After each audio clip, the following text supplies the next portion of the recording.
Hello and welcome to the Tracy Sandler Show, brought to you by FIVO. We've had a couple of weeks off because I got a little post-Super Bowl break, but we are back with an all-star guest, the incomparable, the amazing, the incredible Tim Kawakami of The Athletic. We're big on intros here. It's kind of our thing. So how did that one fare up? Yeah, I think, you could have gone a little bigger with it. You could have, a little bit more propped up because my ego needs a little more than that. But I do appreciate it, Tracy, the incomparable, amazing, whatever, on and on and on, Tracy Sandler. Also prognosticator. I mean, we could say like prognosticator.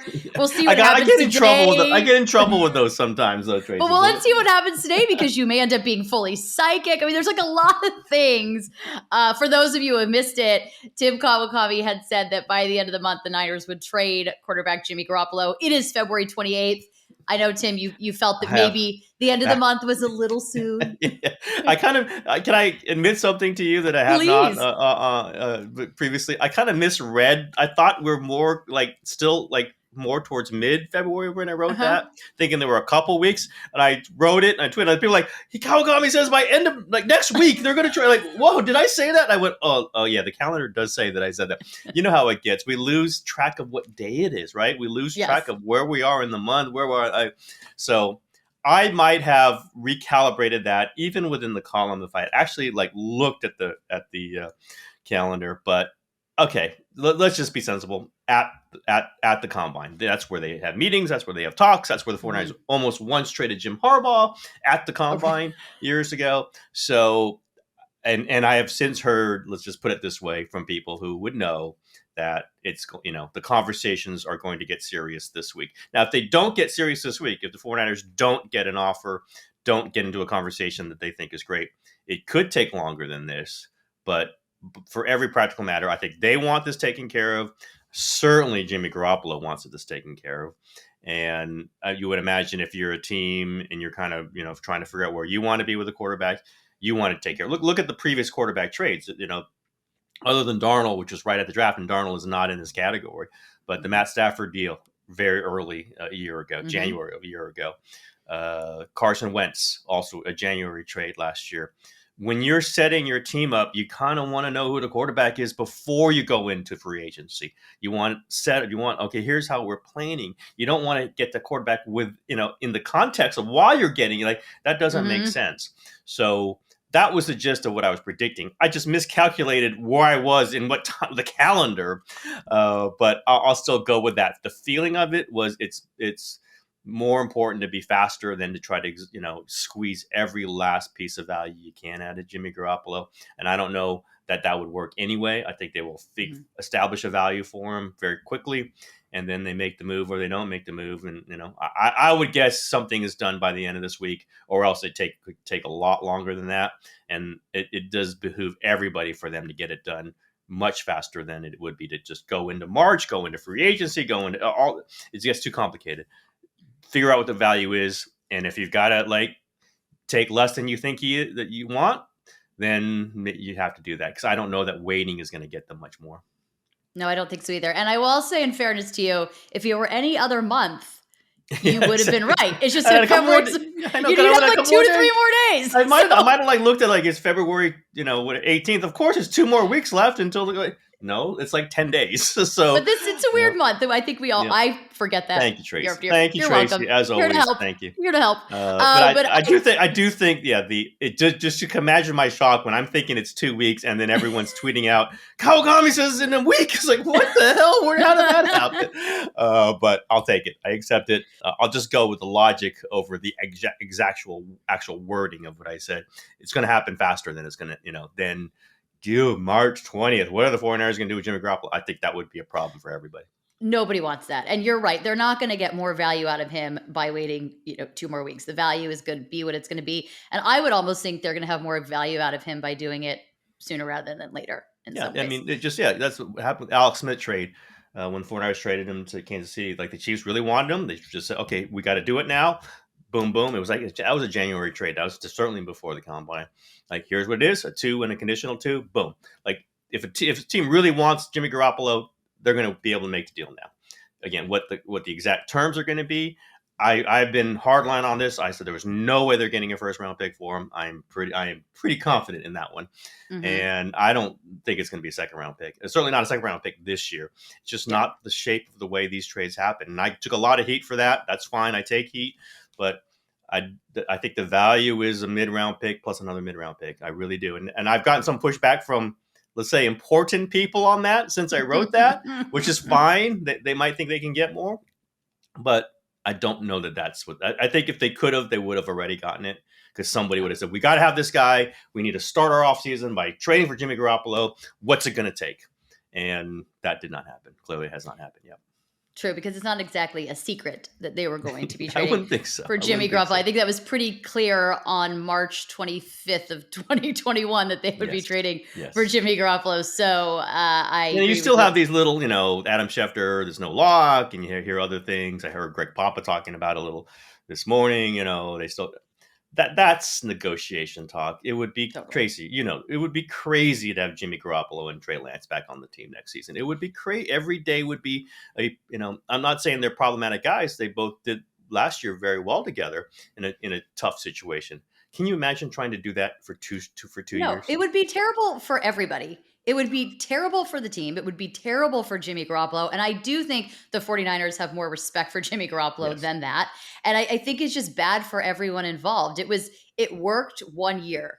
It's not going to work 2. And I think that would be just awful. It was borderline not working last season, by the way, when they were 3-5. So that's true. They made the calculated gamble. Both guys held up their end. And now it's time for the 49ers to hold up their end, which is to move Jimmy Garoppolo and give the team over to Trey Lance. Now, if Trey Lance isn't ready, that's a whole other thing. And I don't believe that either. Like, I don't think anyone can make that determination. They traded 3 first-round picks for him. He better be able to play at some point. And sitting him for another year is not going to make him. Why is he not ready theoretically now? It's because he hasn't played in a year. Right. And then not playing him for another year is going to make him that much better. Like these things don't all connect to me. I understand why people are saying them, but I happen to think Trey Lance is going to be pretty good, and he's going to be pretty good, pretty fast, and is only going to get better. And this was underlined to me. I'll put it this way: that's why they made the trade, is to play Trey Lance in 2022. Jimmy Garoppolo, they kept from the beginning, right? We all know hurt when they made the trade for the pick. Jimmy Garoppolo is going to play another year. They had already budgeted it. They had already planned for it. They did not budget it for it, and they did not plan for it this year. Trey Lance, by every indication, is going to be their starting quarterback in 2022. Well, and you don't make that trade to sit him 2 years. You make that trade and sit him away, but you don't trade away all those picks to do that. And the thing is, the whole he's not ready discussion, it's February of 2022. Maybe he's not ready to start a game next weekend, but I have no doubt that he will be ready in September. Will there be growing pains? I'm sure, but I agree with you. I think Trey is going to be a very good quarterback. I think we saw such a jump from the first start to the second start. So imagine an entire offseason of first team reps and some preseason work, and then he gets out there. I really don't think it'll be an issue. And I also do not think they made that trade. If they didn't think he could be ready in 2022, they weren't trading everything away, because they had someone that at least a known entity that they could deal with. Yeah. If he's not ready, that's more on them than it is on him, because this is you had your choice, right? It could have been a lot of different people there. Mac Jones, you could Justin Fields. We've gone through, we know the list. And if you take somebody with that move and he's not ready to play a year later, that's more on them, in my opinion, than it would be on him. And I've got no indication, by the way, I have no indication of any of this. My indication that people really like Trey in the 49ers, beyond just as the future, beyond just as a draft pick, that they like him. And I think he gained stature in that locker room with the way he handled the situation. He wasn't exerting pressure on them. He wasn't, there were no signs if he was angry at the situation or trying to connive the way to undercut Jimmy Garoppolo. In fact, he supported Jimmy Garoppolo. So he said Jimmy Garoppolo is one of his best friends. Best friend. And Jimmy didn't quite say it that way, but that's okay. That's fine. And that's what, again, I thought Garoppolo, by the way, was great with the media all last season. It doesn't count for this, but he was honest. We know Jimmy had been bland. He's a nice guy, but he had been very bland, that New England bland, for a couple of years. Last season, he just came out firing, swearing, which is we all enjoy, of course, but just off the cuff and just saying interesting things and not saying just PR BS. Like, he was saying what he thought, not in a machine gun way and, blasting everybody, but you knew what he was thinking. And we all knew that Rams NFC Championship game was going to be his last game as a 49er quarterback. And he comes out there and basically says this is his last game as a 49ers quarterback. I respect that. That's why he's respected in the locker room. That's why there will be big shoes to fill for Trey Lance. But I also think that he is more than capable of filling them. Well, and that brings up an interesting point, because I think one of the things that will be interesting, and I think Trey Lance is up for the challenge, and I think the seeds have very much been planted, but you did have a Jimmy Garoppolo who is loved and beloved in that locker room. And that, aside from the on-field play, which I think we all have a lot of confidence in Trey Lance. Well, by we all, the two people on this podcast right now. So as far as I'm concerned, we all have a lot of confidence. Everybody, the royal we. Everybody, the royal we. Yeah. But, there's also a leadership side of it, and there's a taking over a team side of it. And I think it's something that I've found to be will be an interesting storyline. But I think if anyone is up for the challenge, it is Trey Lance. And I think he's been set up for success by himself. Like, he's set himself up. I think Jimmy Garoppolo set Trey up in that way by handling the way that he did. And that locker room kind of set that up. But that is going to be something that's interesting to watch the next year, because it'll be a different style, not better or worse. It'll just be different. Yeah. And, I guess we could start by saying it's not like he's replacing an all-pro quarterback. And I don't want to be mean about this, but there were reasons why they traded for Trey Lance in the first place. And for all of Jimmy Garoppolo's successes, of which there were many and should be lauded for and shall forever be remembered for some of those tight wins, didn't come up so huge at the end of some big games. And in fact, I think Kyle Shanahan, and Kyle doesn't love when I say this, but was game planning around his quarterback in a lot of games. We saw it. And scored did not score a offensive touchdown in the Green Bay game. They still win, and I give him credit for this. He marched them down for the field goal that won it. But there's still room. There's a lot of room there for Trey Lance to get to performance wise. Leadership. I don't know that he's going to top Jimmy Garoppolo, but he could come close. But just physical skills. Ability to extend plays, ability to get the ball downfield. These are things they wanted. They did not have from Jimmy Garoppolo. They did very well with this limited set of things they could do with him. And that's to their credit, and that's to his credit. They kind of like that. Like, we got this little window, and I'm going to just figure out 17 different ways to throw this pass. That pass over the middle. That's the one he's really good at. I'm going to figure out a way to get to it. And he did. Trey Lance is going to, the options are way, the drop down menu is 18 things long instead of 3. And that should show itself. I think it did show itself, certainly in the preseason, a couple plays here or there in the 2.5 games that he played in the regular season. And I think that's players react to that too, right? I mean, they react to what they see on the field. They react to what they see on the practice field. They react to, are they winning games? So that's what it's going to, the whole thing's mean. Jimmy won them games. I mean, NFL source talked, I just said, hey, what would you do if the 49ers? This is just a couple days ago. He said, I might keep Garoppolo. They win games with him. Like, that does matter, right? I mean, of course, absolutely. Wins are not at the end of the day, that's it. Wins are not a quarterback stat, right? We hear that's analytics. I understand that, but it is a difference when they almost always win with Jimmy Garoppolo and almost lose when they don't have Jimmy Garoppolo. Like that's I understand that sensibility. I don't argue it. There's just more there. There's more there on the field for the quarterback to do. Could also mean more screw-ups. Could also mean, the offense gets out of kilter a little bit, and that's certainly possible with a young quarterback. But I just think the expansion of the options is going to be notable. It's going to be notable from the moment that he's QB1 in training camp, or maybe even OTAs. And the locker room will respond to that. And they've had a year to get you ready, Trace. They had a year to get ready for this, right? Exactly. And like I said, the seeds have been planted, and I think everyone did their part and wanted the transition to be smooth. Hey, wait a minute. What's this Trey Lance guy doing here? Who's he starting with the quarter? What the hell happened here? Are you Trey Lance? Are you the guy we've been hearing so much about? I'm going to ask you a question that I did not plan on asking you, but you just said something that sparked it. So get excited.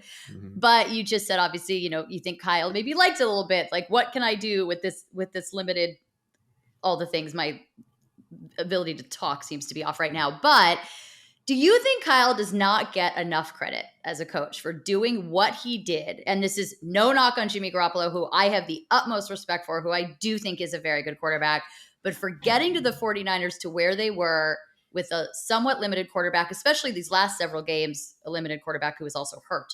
So he was even more limited. Yes. I mean, listen, Kyle gets a lot of credit, gets a lot of blame. He's just one of those guys that people like to talk about. But I'll just say, like, when I really realized this guy who knew what he was doing is when they were going up and down the field with Nick Mullins. In Jimmy's in the second year when Jimmy got hurt, they weren't a good team, but they were still going up and down. Like I think they had more yards with Mullins than they had with Garoppolo per game.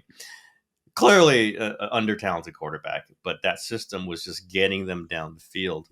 I think it's known. I mean, there's some angry 49er fans, many angry 49ers fans. Angry. Who don't believe that. But I think if you can possibly try to get the context of it, of all the things you're angry at Kyle for being too conservative, for being too much run game, for not going for it on fourth and 2 in the NFC Championship game.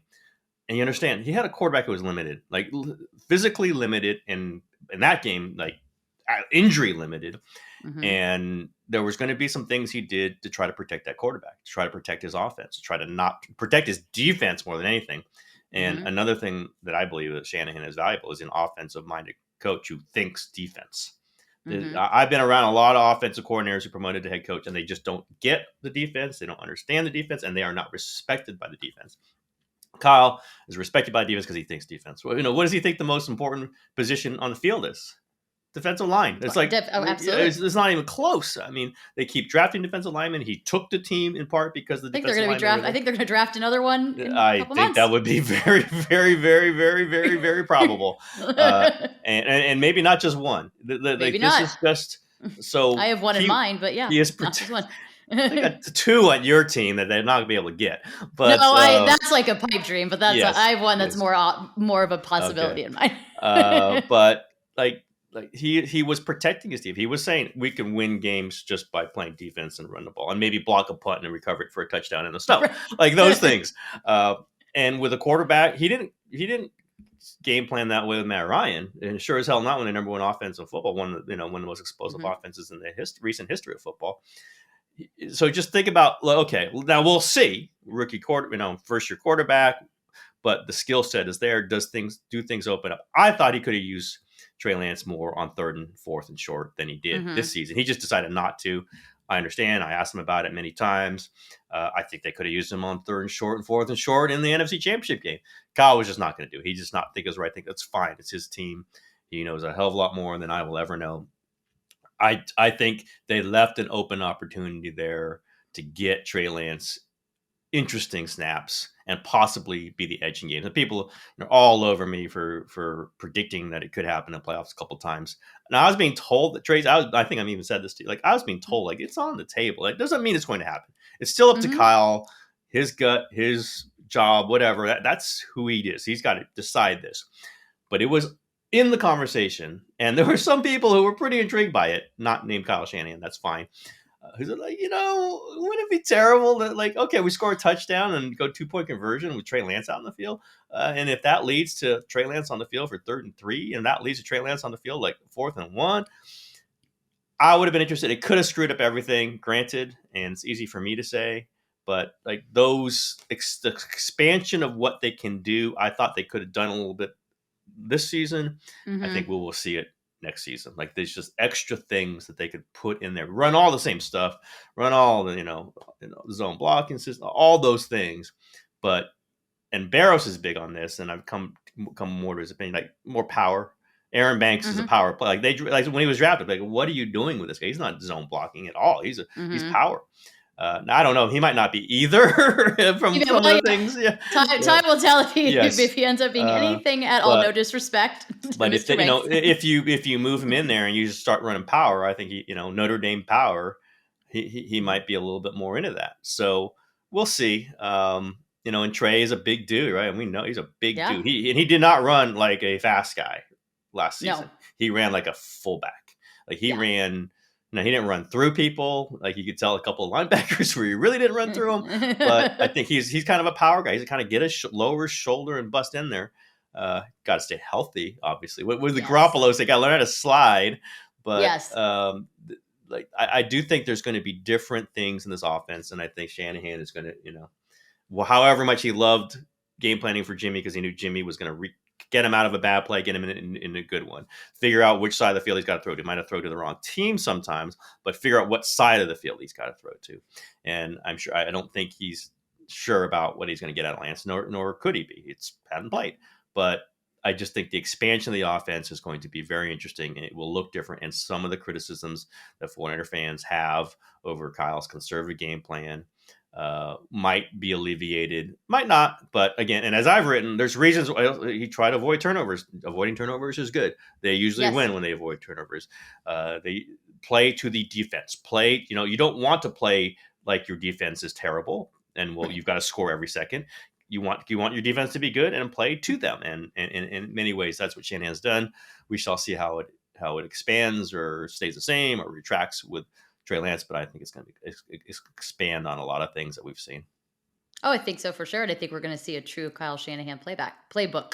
Not playback, but a playbook. Again, I'm having trouble with the speaking, but I think we are going to see a true. We're going to see a different Tracy Sandler. Oh, I'll say that. It's going to be apparently so. Well, there's going to be Trey, and there's going to be Tracy. And there's another Trey. It's a lot. This is actually kind of a not that funny story, but I'm going to share it anyway. At the draft last year, when we were still on Zoom and we were talking to Trey Lance, I was the last question. And there are people who call me Trey. There are people in the building that call me Trey. There are other beat writers that call me Trey. So the PR person at the end said, "Last question for Trey." And I was like, "Oh, he has a new nickname for me." And I was like, "Oh no, he means Tracy's asking Trey the last question." Yes, but so it's a lot of Treys. So I appreciate it. It's just you and he connected in an unknown way to even him. Well, and he's number 5. And when we did 5 fun facts, that was a thing. So I really feel like it's a great working relationship we have. It's inevitable. It's inevitable. So Branch had Jimmy. We know that Branch and Jimmy had that little thing going on. They did. It's going to be Trey and Trace. You're Trace to me, by the way. You know that. I call you Trace. Yes, you call me Trace. Everybody has, like, Cam calls me Lady FG, fangirl. Everybody's, got a nickname, which I like. I'm totally fine. But this is not about me, even though it is called the Tracy Sandler Show. This is not about me. This is about the 49ers. Before we look a little bit, is the combine is, of course, this week. Before we look at a little bit of draft needs, from a coaching staff perspective, Kyle Shanahan has a lot of positions to fill.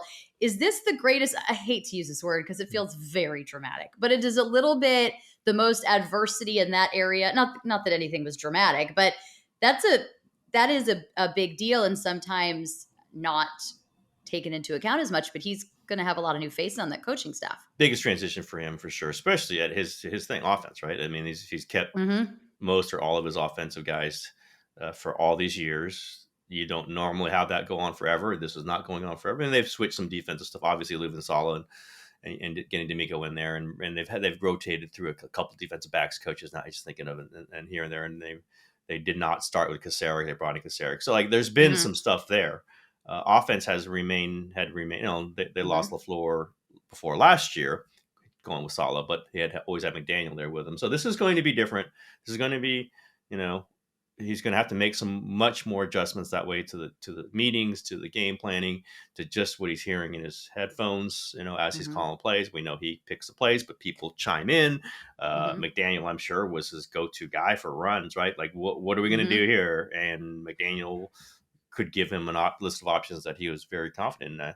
Reading Barrows, Chris Forster, I think, is going to get a much larger role.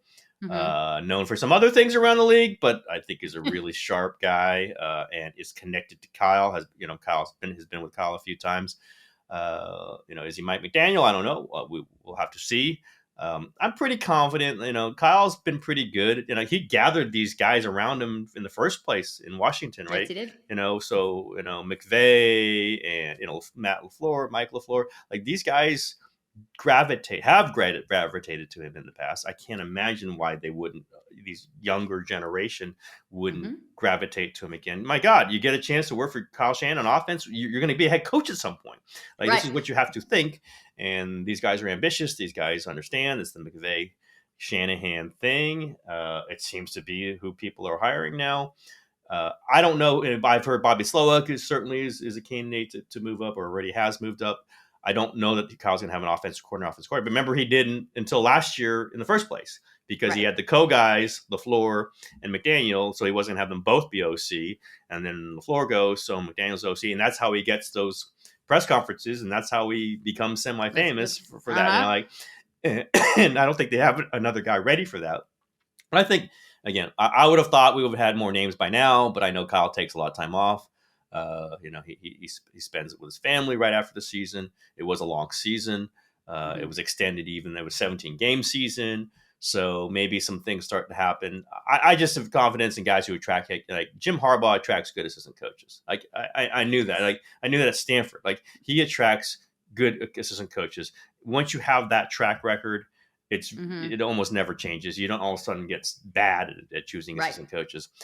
Bill Belichick attracts good assistant coaches. We've seen it over and over again. They leave. He just keeps replenishing with smart people, because smart people want to come work for you. Right. And I think it's going to be the same for Kyle Shanahan. We just haven't really seen it. Anthony Lynn's a good, very, very good addition, but I don't know. Ask about that. Yeah, he's not going to be in that McDaniel role, I don't think.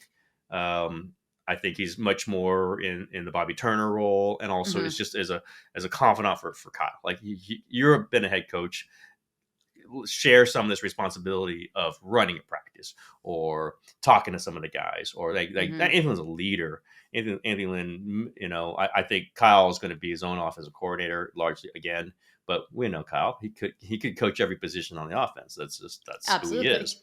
So maybe a little more role for Kyle. It'll be interesting to see who's exactly assigned to Trey Lance, because it was Scangarello, right? Bobby Slowick and Scangarello, and Rich Scangarello leaves. But I like Rich. I've heard, he's certainly been around a lot. I don't think he was one of the Kyle guys. I just don't feel that he was a Kyle guy.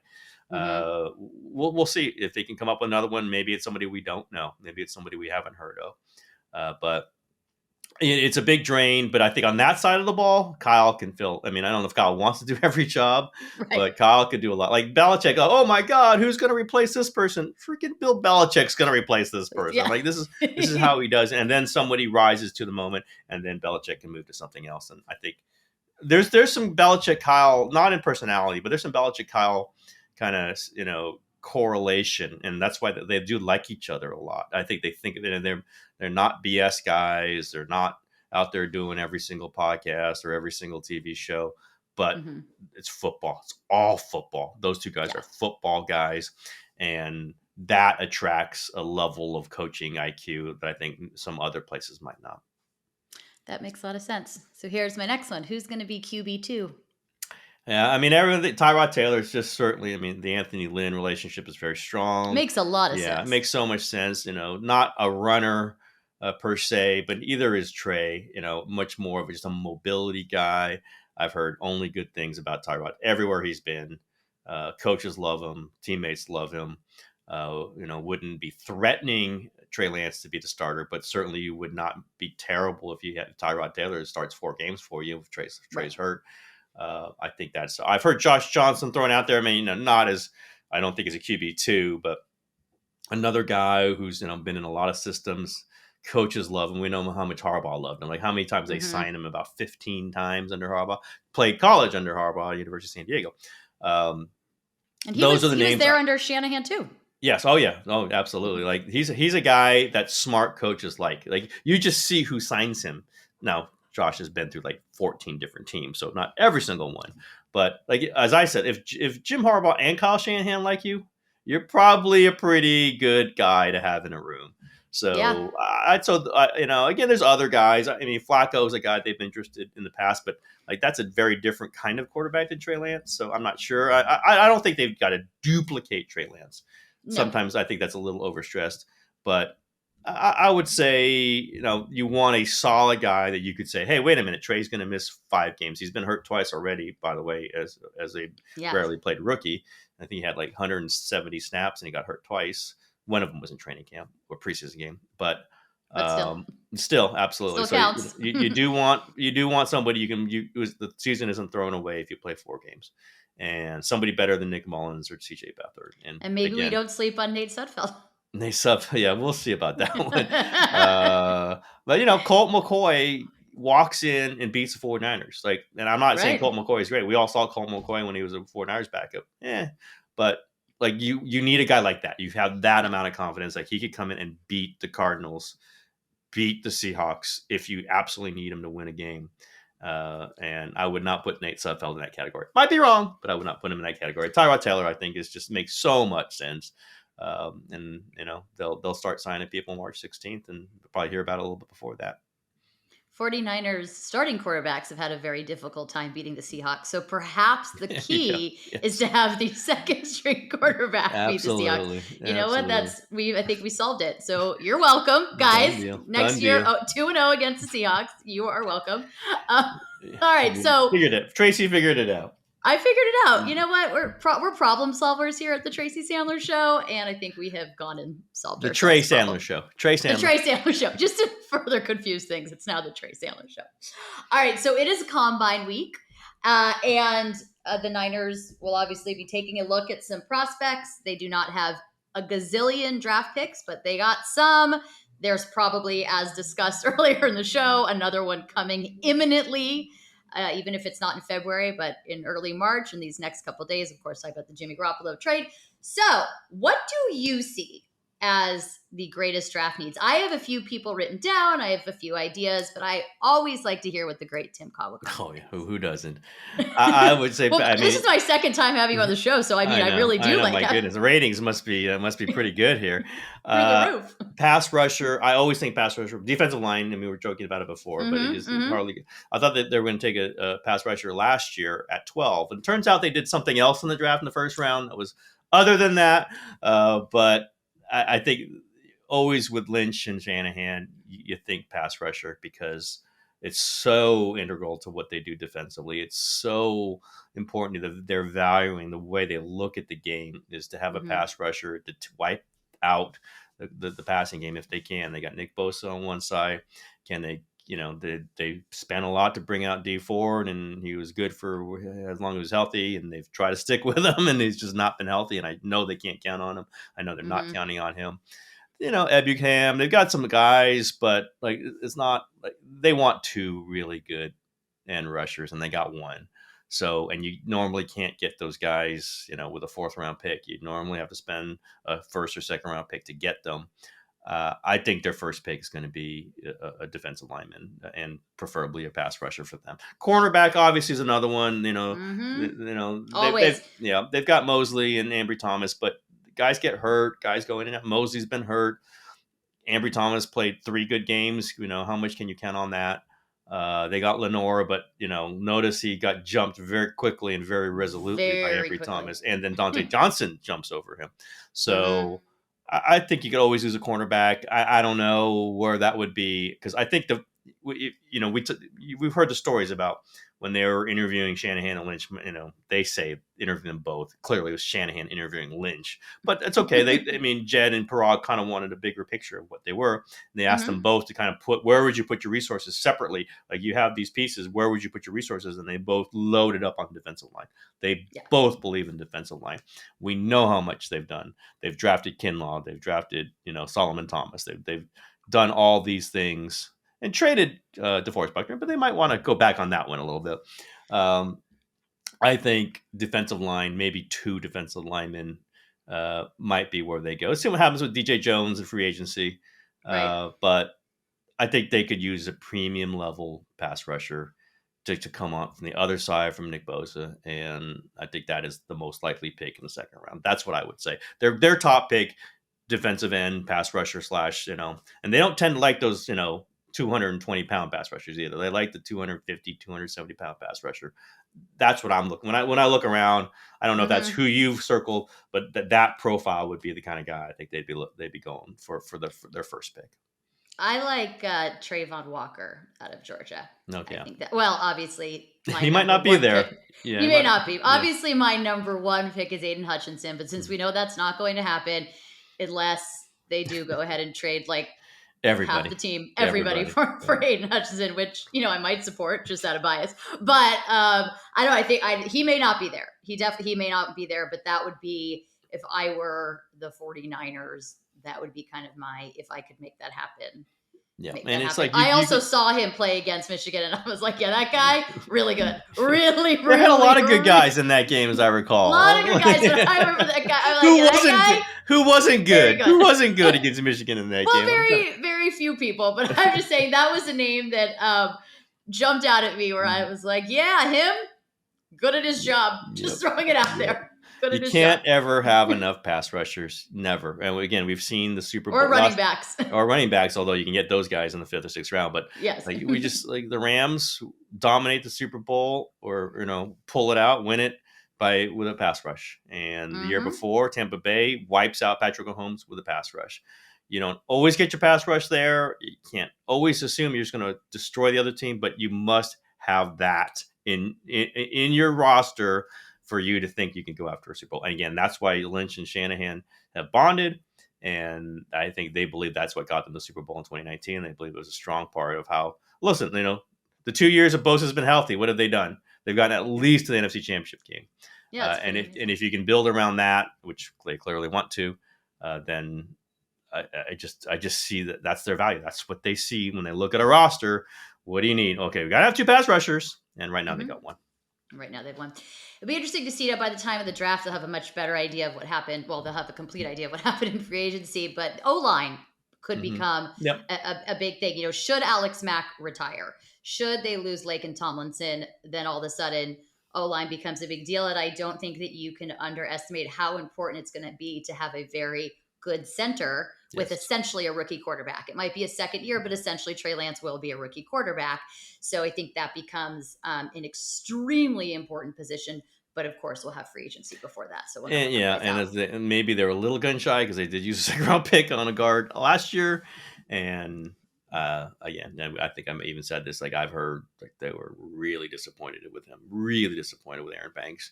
Well, I think it showed. Yeah, still on the team. So we'll see how that works. And guys get better from their rookie year and the second year, but very rarely do you hear about a 2nd-round pick who they frankly think is bad and he turns into somebody good. Like very rarely does that happen. So we'll see. And he wasn't a guy who missed a year and is coming back. And no, he was a varsity player for Notre Dame and was considered overdrafted when they took him in the 2nd round. And I probably wish they overdrafted him. But do you go in? Oh, let's go get Aaron Banks again. We did so good on that one. I don't know. But you don't want to, be shy on that stuff, right? You don't want to let one mistake build on another mistake. They need youth on the offensive line. There's no question. Like their left tackle is 33 and their left guard, if they re-sign Lincoln Thompson, will be 31. I think Alex Mack is 35, 36. 36, I think. Yeah. I mean, their best offensive linemen are not young. So you do want to keep filling up there if you possibly can. So yeah, you take 2 offensive linemen if you can with some of their picks. They have some extra ones with the comp picks, but we've seen it. When it comes down to what they take, defensive line or offensive line, they take defensive line. That's what they do, and then they pay Trent Williams $25 million to come join them later. That's a whole different.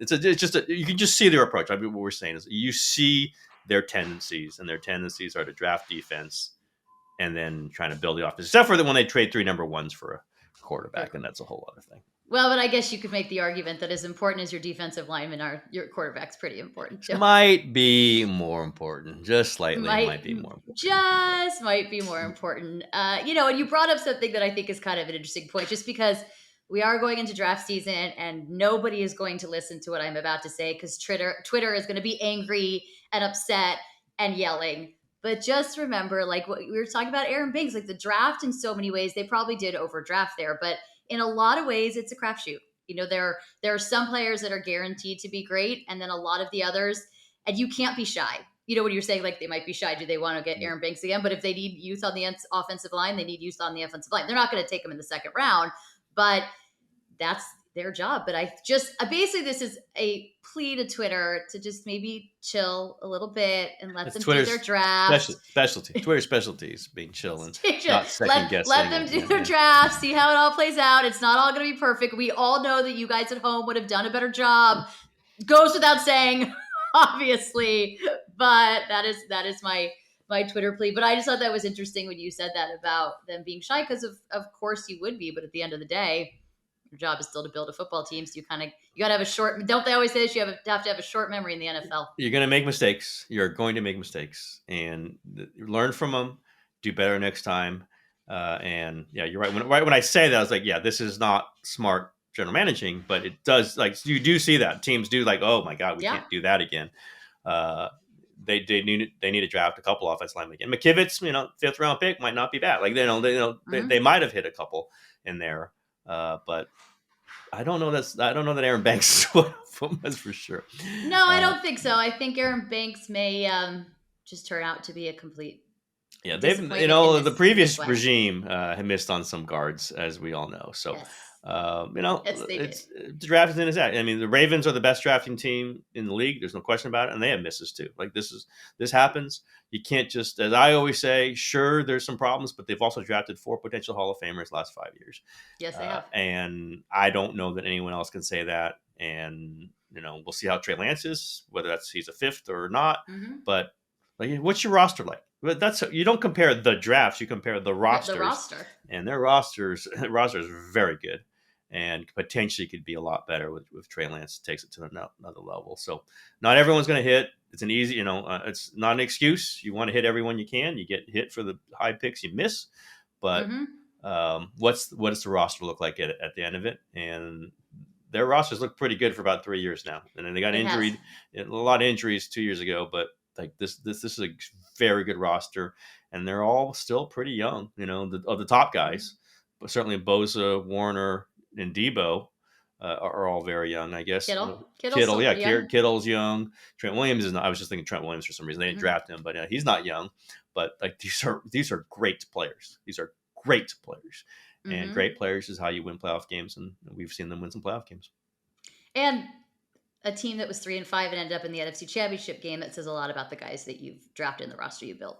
Yep. And Ambry-Thomas, and to the head coach's great surprise, again, which is one thing I like about Kyle. He'll say it, like most coaches won't say, I wouldn't have bet on this guy doing this. I'd be. I asked him both the times he said it. It was me asking, of course, because the Michigan guy. So I was but both times I was like, he is answering this question so beautifully for my story. Thank you, Kyle. And for all of our stories, thank you, Tracy. By the way. Oh, you're very welcome. Like, he basically was saying this guy was horrible. This guy was terrible, and now he's good. Like, that's pretty good. That's amazing how that happened. Because he was horrible for a couple games there. He was horrible. He was horrible. And then, and then when we asked Ambry about it, he said, well, I mean, I didn't play for a year and I just got to the NFL but that's good for him. So young players, you got to grade on a scale, and we'll see. But certainly his arrow's going up. I didn't know what they were doing with Josh Norman last year, frankly. And I wrote, I just didn't get. I mean, Kyle likes him. He does stuff, but what's the point of playing a bad, aging, personal foul drawing cornerback when you have 2 draft picks? Like, just what's the point of that? Maybe they bought a couple weeks for Ambry-Thomas. I could be wrong. I understand some of that, but I just didn't see what the point. Like, he's getting personal fouls that are losing you games. I don't know. I mean, again, I think Kyle's the one who's finally just said, okay. And I supported the guy, but we can't have him on the team anymore. And I cannot not imagine he will be on the team anymore. I would be shocked if he was on the team anymore. All right. Before I let you go, here's a question on 2 people. Will they be on the team next year? We'll call this little quick hits question. Okay. Raheem Mostert? Yeah, I think so. I mean, I just don't know.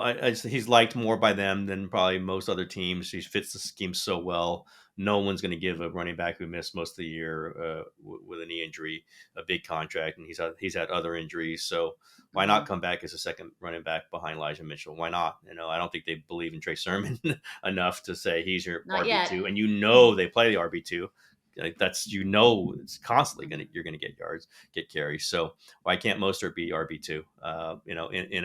In a incentive laden deal, which agents hate when you say that because that's not real money, but prove it deal. And this team, would any be shocked if they re-sign him and he starts 5 games and he gains 670 yards in those 5 games? Not at all. I'd almost be shocked if that didn't happen. Exactly. So why wouldn't you do your prove it deal in a system and Elijah Mitchell's talk about multiple injuries. He got 2 injuries. Yeah. So running backs get hurt.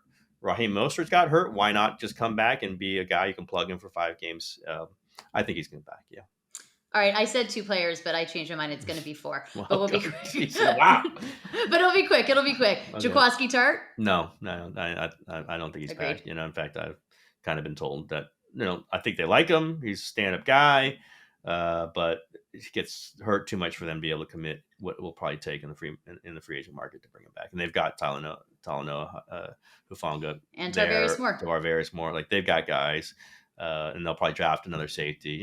This is what happens in the NFL. This is what happens in the NFL, and they've sunk their money into Jimmy Ward at safety, and they're not going to. You don't want 2 veteran safeties taking up a high percentage of your cap. So I would say Tart's gone. K'Waun Williams. That's a tough one. If he gets any kind of other offer, I think they will not match it. I don't think they're getting a bidding war for him. He gets hurt so much.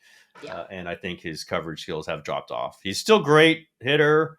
He might be their best blitzer, but you're not paying a slot corner for that. And just to say, Cooper Kupp beats everybody, but if you're in a big game and you're guarding Cooper Kupp, are you confident putting K'Waun Williams on him? Well, no. I can't see K'Waun. I just if he comes back at a cheap price, maybe, but I don't know that he's wants to do that, and I don't know that they're going to go much above even a minimum sort of deal for him. Not minimum contract, but what you would expect a veteran slot corner to get. So I think that's a tough one. I would guess they would not bring him back. I don't know who they would have there as their third corner, which is a valuable position. But yes. I think the days of them putting a high value on him are pretty much over. Well, I could see them potentially, I say this every year, so we'll see, but maybe potentially actually investing, like really investing. Again, in one guy. I'm not saying necessarily it has to be like a shutdown corner, but putting some investment in either someone to challenge Mosley and or Ambry Thomas for the starting position, or someone who becomes their nickel. But I could see them potentially making an investment, which brings me back to my last player for you. What happens to Jason Verrett next season? That's a good question. It's going to be his mindset. I think he certainly wants to play still. Mm-hmm. Will he come back? They cannot pay him anything but a veteran's minimum. Cannot. They wasted a year of salary on him. They wasted 2 years of salary on him. Out of 4 or out of 3, whatever it's been. You have to presume he's going to hurt. Cornerbacks do get hurt. He gets hurt a lot. He has gotten hurt throughout his career. If you bring, I don't even know if you can guarantee him a roster spot. In fact, I would say you cannot guarantee a roster spot. Can. So is he willing to come back for this system? Does he want to go elsewhere? I don't know. My guess, I always tend to go to something else, turn the page. Maybe they do like him, but man, they've been burned by, it's not his fault. No, but bringing him back this year and counting on him to be a number 1 corner was a big mistake. So they would never do that again. But again, we talk about, being shy about certain things. It just feels like that might be one reaction. Like, you know what? We went as far as we could with you.